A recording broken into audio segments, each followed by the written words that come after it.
Mga kaibigan, dahil sa sumobra ng 1 kilong timbang, eto nga si Casimero Angas ng Pinas natin. Sa magiging laban nila bukas ni Saul Sanchez ay kinakailangan ni Alas magbawas ng timbang ng mabilisan. And bago yan, huwag kalimutan i-like at i-subscribe ang ating YouTube channel. Then pahit ng notification bell. Maraming salamat po. Sa naging official weigh-in nga po sa magiging laban ni Casimero Angas ng Pinas at neto nga pong si Saul Sanchez ay nadismaya ang kampo ni Alas sa kinalabasan ng timbang ng ating pambato.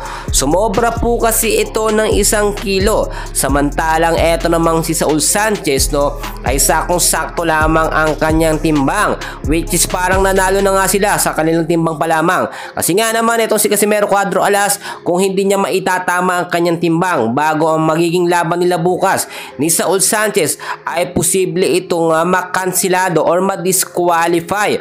Automatically itatanghal na panalo itong si Saul Sanchez kapag hindi naayos ni Casimero ang kanyang timbang, mga kaibigan.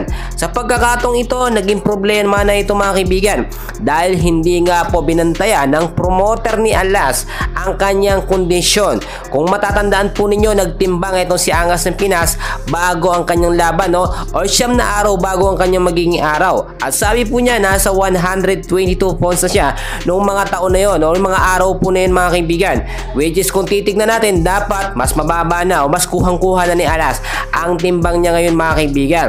Alam naman natin nagkaroon ng pagpapabaya etong si Casimero Cuadro Alas, pero mas malaking pagpapabaya ang ginawa ng promoter niya dahil hindi nila minonitor ang kanilang pambato o ang kanilang bata na si Casimero Cuadro Alas. Malik ang problema ito, mga kaibigan, kasi nga naman kapag mas nabawasan pa ng mabilisan ng 1 kilong timbang, eto nga si Angas ng Pinas ay baka maapektuhan naman ang kanyang stamina or baka manghina siya or mahilo sa magiging laban nila ni Saul Sanchez.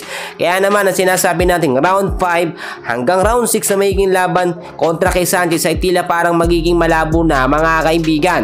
Alam natin, mga kaibigan, kapag ang isang boksingero ay puwersa ang mabilisang pagbabawas ng timbang, ay nagkakaroon nito ng malaking epekto sa kanyang pangatawan. Unang-una, posible siyang mahilo, posibleng bumagal ang kanyang mga kilos, mga kaibigan, at number 1, posibleng humina ang kanyang mga suntok. Kaya naman nang makita ni Alas ang resulta ng kanyang timbang ay medyo nadismaya din ito, mga kaibigan.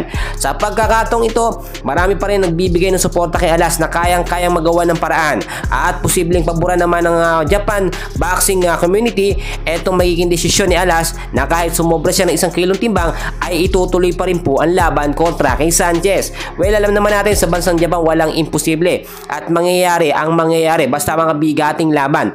So yun lang ang ating update, and please huwag kalimutan i-like at subscribe ang ating YouTube channel. Maraming salamat po.